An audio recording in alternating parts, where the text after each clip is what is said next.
Welcome to the Travel Media Lab podcast. I'm your host, Yulia Denisuk, an award-winning travel photographer and writer, entrepreneur, community builder, and a firm believer that every one of us can go after the stories we've always wanted to tell, with the right support, encouragement, and structure. I'm on a mission to help women storytellers everywhere break into and thrive in the travel media space. If you're ready to ditch your fears to the side, grow your knowledge and confidence, and publish your travel stories, you're in the right place. Let's go! Welcome back, everyone. We are taking a quick break this September here at the Travel Media Lab podcast, and we will be returning with fresh Season 7 episodes for you in October. Until then, I'd like to share with you a few conversations that we regularly have in the Circle, our membership in which we help you get your stories published with ongoing support, encouragement, opportunities, and a community as you establish yourself in the travel media space. In this bonus episode, I'm sharing with you a conversation we recently had in the Circle. At the beginning of each month, we set a theme, and in August, our theme was expanding your writing practice. I invited a travel writer and editor and dear friend, Jen Roberts, to come in and talk to us about how she started in this career path and why we should expand the list of publications that we're considering working with. In today's episode, I share with you a part of that conversation, and in the rest of it, we also discuss how to pitch a monthly regular column that you are a contributor to for a publication. This whole workshop and all of our conversations and workshops and all of the things that we do inside the Circle, in addition to the support and the community that we offer, are available to you when you join us over at travelmedialab.com/circle.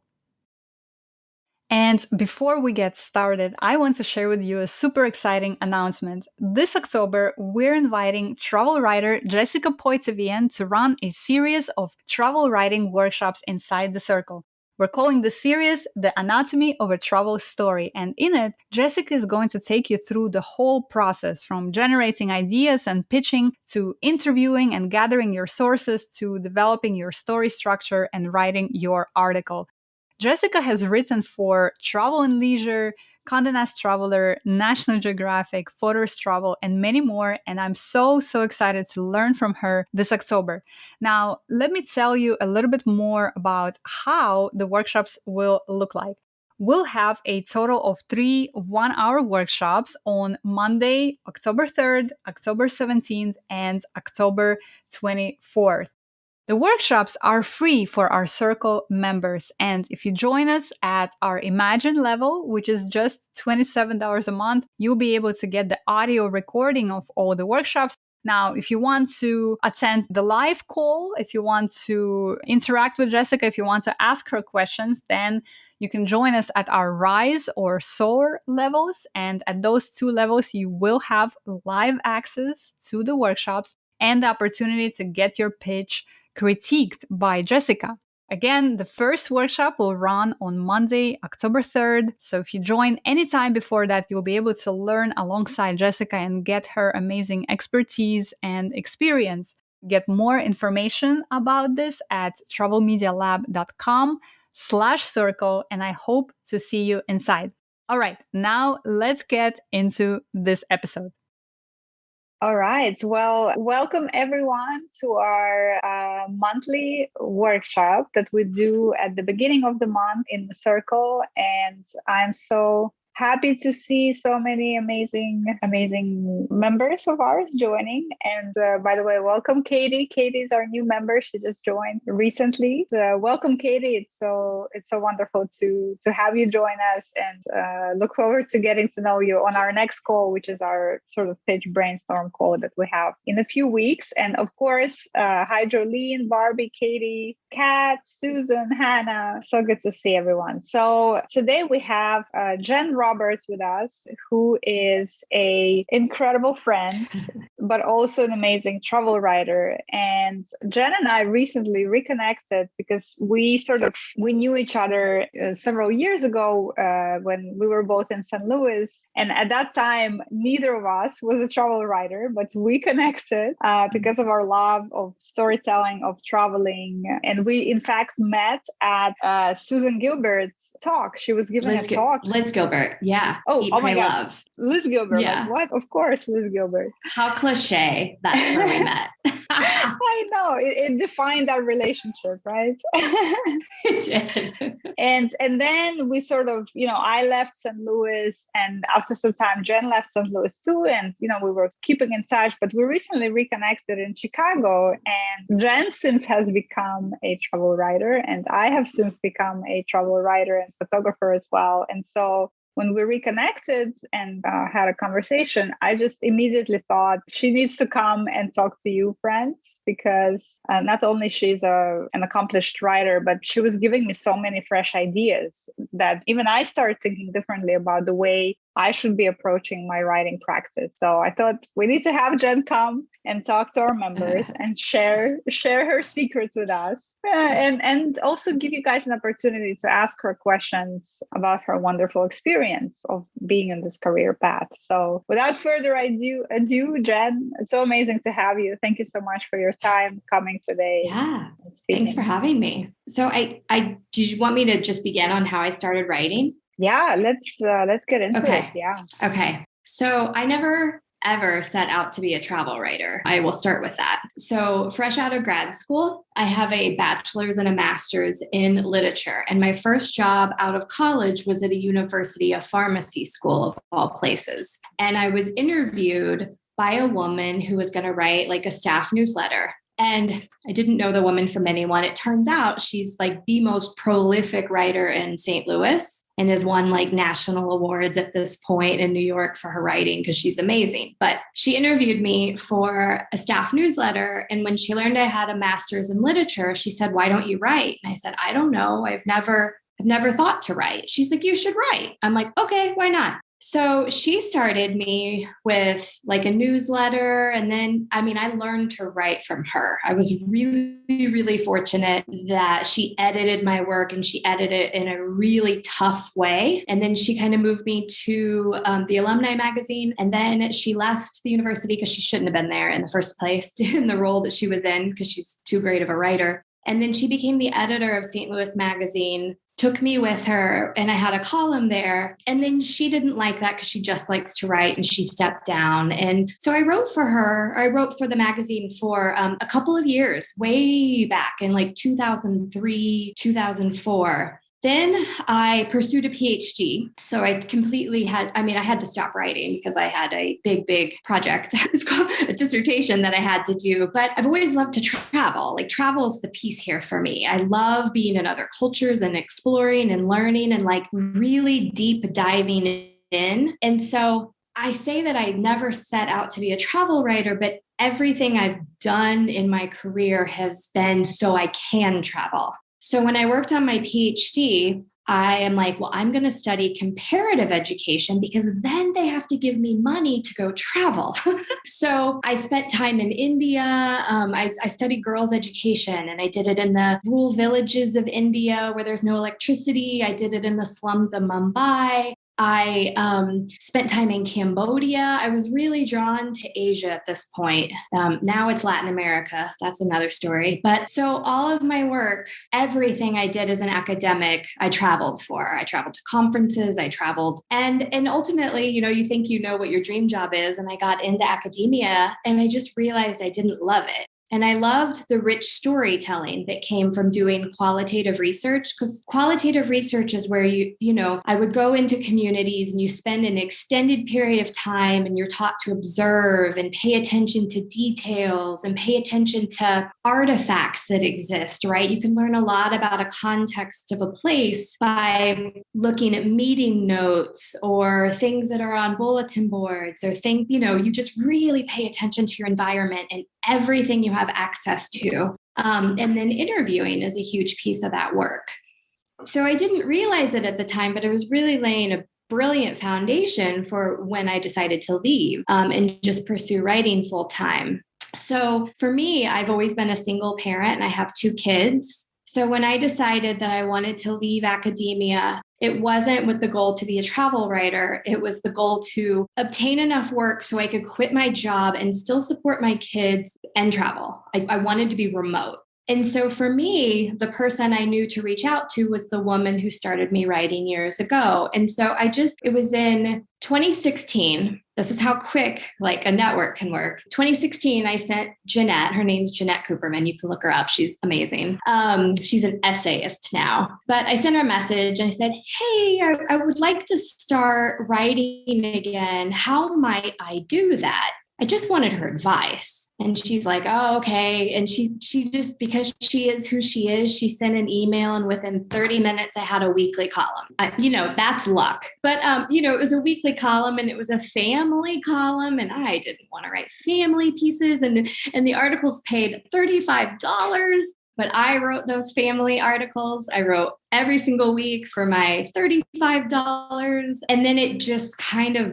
So wait, you got this monthly or weekly column at the magazine. Yeah. And I think it's so important to talk about how important it is to know people in the industry, right? I always talk about that too, that knowing people is the most sure way of getting assignments and getting work. But what I want you to talk through a little bit more, because I think that will be relevant to our members, is also like going full time as a writer.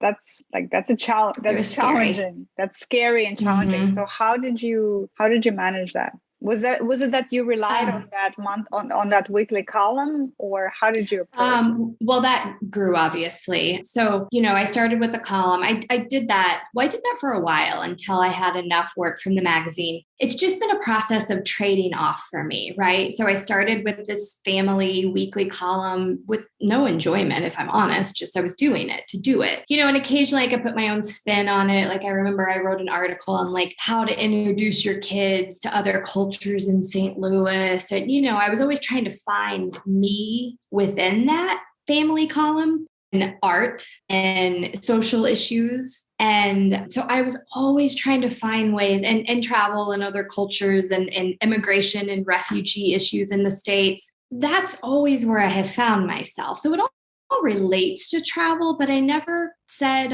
I want to write travel stories. But slowly the magazine, because I developed such a great relationship with them, they kind of figured me out. And so it was just this process, right? Like I was just doing online and then they moved me to stories for print. And obviously those pay a lot more. And then they started giving me editing work. So yeah, it's been a good place for me. It still is. And they just send things my way most of the time, but I have such a relationship with them now. So I guess don't cancel out your regional magazines because they can give you a lot of work and it's consistent. I know I always have a big paycheck from the magazine every single month. And I guess I'm kind of the freelancer that's almost like part of the staff at this point. Like that's how well situated I am there. To where it's provided me opportunities. Like I was the only freelancer they paid to attend a conference recently. It was all the full-time staff and me. They do a biannual magazine. And out of nowhere, the editor wrote to me. He goes, hey, do you want to edit the magazine? And I'm like, edit the whole magazine? And he's like, yeah, we want you to be the editor of this. I was like, yeah, that seems fun. So it's provided me a lot of like interesting experiences that I wouldn't have had in other ways. And the most recent is they used to not run travel content, but the magazine is really testing out newsletters. And so they're trying to, they have a newsletter for everything now. And of course, they started a travel newsletter and they had an in-house person doing it. And as soon as she resigned, I just jumped on it. And I messaged the main editor and I said, I want the travel newsletter. He's like, yeah, of course, you should have the travel newsletter. So that's given me a really interesting opportunity. They want it to be regional specific, which is not my area because I don't ever travel regionally, but it's still been a really good opportunity to learn more about the Midwest, which embarrassingly, I've spent my whole life there and I don't travel there. I didn't know much about it. So it's been a really good experience. And I guess a side note, if any of you ever want to write articles, I'm the editor. So I need, I need better writers, honestly. Couple of things I want to point out here that you said, Jen, that I think are important. And again, like that's why I loved bringing you on and talking to you, because honestly, I've never myself considered regional outlets, regional pubs, regional newsletter. I'm so set my eyes on the big like national publications. But if you're looking for a consistent, let's say, relationship, that relationship may be easier. It may be easier to develop with a regional pub, in your region, in your city, in your town, where you have expertise, where you're local, even, right? It doesn't even necessarily has to be about traveling far to start that kind of relationship. Yeah. And I guess because I am the editor now, that's afforded me things. I mean, I left the country too. I left the US last summer, so I'm not in the country often, but it afforded me when I was back this summer, I had free stays all over. I exploited that so much. I had so much fun.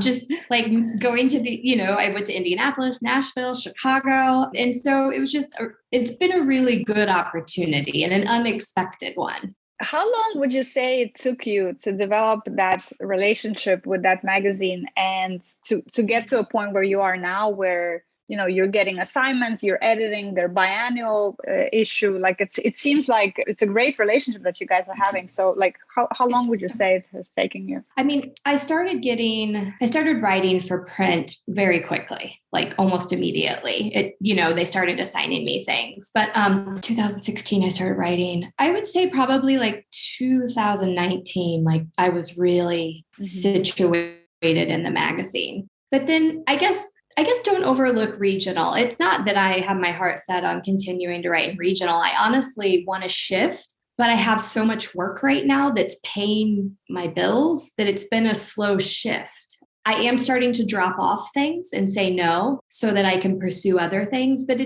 for me, it's about money too. And I have to write where the money is for me. But what St. Louis Magazine has afforded me is I started writing for some of the art institutions in St. Louis. I write for the St. Louis Symphony, which is like my favorite cultural institution in the city. Yeah, they reached out to me because they liked my work in the magazine. And I'm a playbill writer now for the symphony. I just got off a call with like one of the top violinists of the symphony. Like, I love that. So there are ways to like write about travel, right? It's helped me see St. Louis in a different way. And it honestly felt unfortunate when I left, because I was really starting to be ingrained in the community, and I was I was invited to gala events and conferences and art gallery openings, and it was starting to be really fun. And then I left. Yeah. No, that's great, Jen. And I think that's a really good example of how we just never know where opportunities can arise, because like I would have never thought even that writing for an art institution or a symphony is a possibility to expand your income stream, which is really interesting. And talk to us a little bit about how you view exactly that, expanding your practice, because what we even talked about when you and I met in Chicago is that you don't necessarily pitch and work with just travel publications, right? You had an article in a coffee magazine. You had an article in another magazine that's not related to travel, but you wrote a piece that was travel related. So how do you walk us through that? Because again, I just want to say that I'm acknowledging my own biases here, because I'm so focused on travel publications, but you have actually even opened my eyes to like, there's this huge potential of outlets and magazines we could be approaching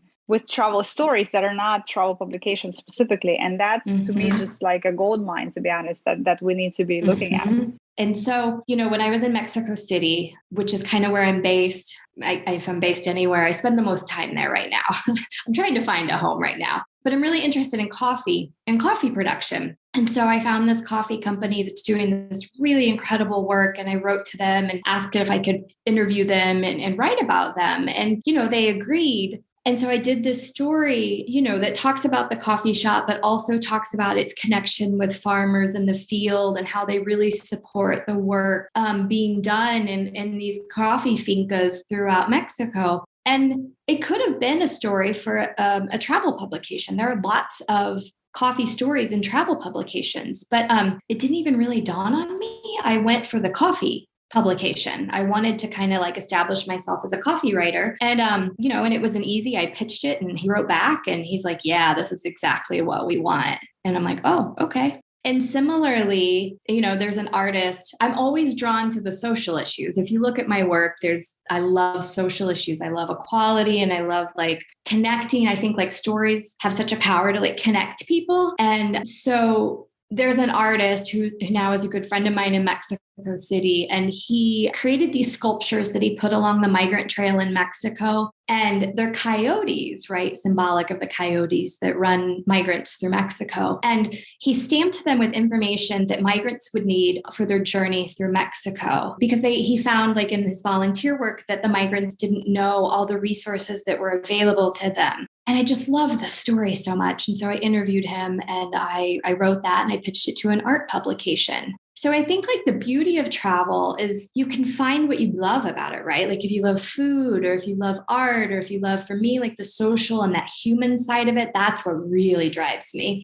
Design and architecture. If you look at my travel articles, they are like architecture heavy because that really just interests me. But I think the beauty of like whatever it is you love about traveling, there's a whole platform there of magazines. They exist. There's dozens of travel magazines or magazines for coffee. You wouldn't even think that. There are so many of them. The more I dig in, there are so many magazines just focusing on coffee and art and social issues. So it sounds like your background in academia and in research has served you well, because what I'm picking up here is that you have excellent research skills. Because my next question would be like, how do you find some of these publications? Is it really just a matter of, coffee publications in the US and then you go through a Google search like rabbit hole? Is that sort of how your process works? Yeah.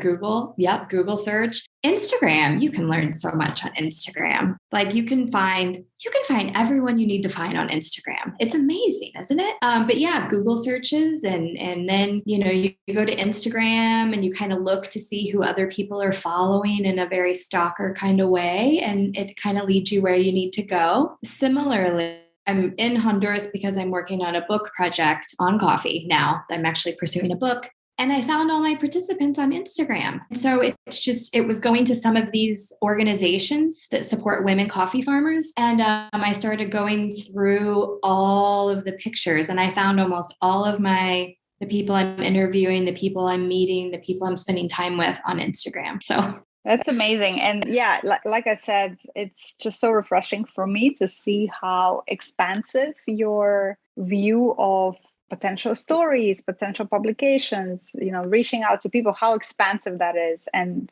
I think it's a great reminder for all of us, because in the circle, in this community, we are very like zeroed in on travel. We're like travel all the time. But I think it's a great reminder for us that there are so many intersects there, right? Travel intersect, like you said, travel intersects with so many other topics. And we don't need to be zeroed in on travel publications. And I think for this month's topic, for expanding your writing practice, and this is for you more Katie, because most of our members know this, but the purpose of these monthly calls, or like calls at the beginning of the month, is that I want to set a theme in the circle that we're dedicating the month to. And then sometimes I give homework and, sometimes we want to sort of expand and continue that conversation. And so for this month, I want to encourage all of us to look at, okay, I know my Condé Nast Travelers of the world, right? I know my National Geographics of the world. I know all these, Lonely Planets of the world. What other publications can I find that are within that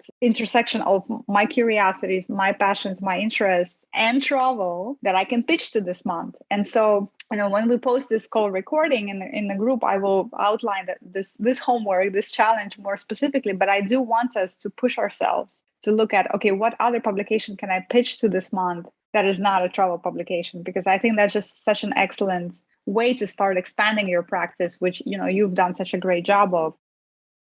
Thanks again for listening to our bonus episode today. I hope you found the ideas we discussed here relevant and inspiring. If you're looking for support, opportunities, and community in the travel media space, consider joining us in the circle, where we have conversations like the one you just heard on a regular basis. And don't forget, This October, we're running a special series of workshops with travel writer Jessica Poitevien, where she'll teach generating ideas and pitching, gathering sources and interviewing, and developing your story structure. If you've been thinking about joining the circle, this is your cue. Don't miss this awesome opportunity to learn from Jessica and improve your travel writing skills. Go to travelmedialab.com/circle to learn more. Thanks again for listening and stay tuned for another bonus episode coming your way next week.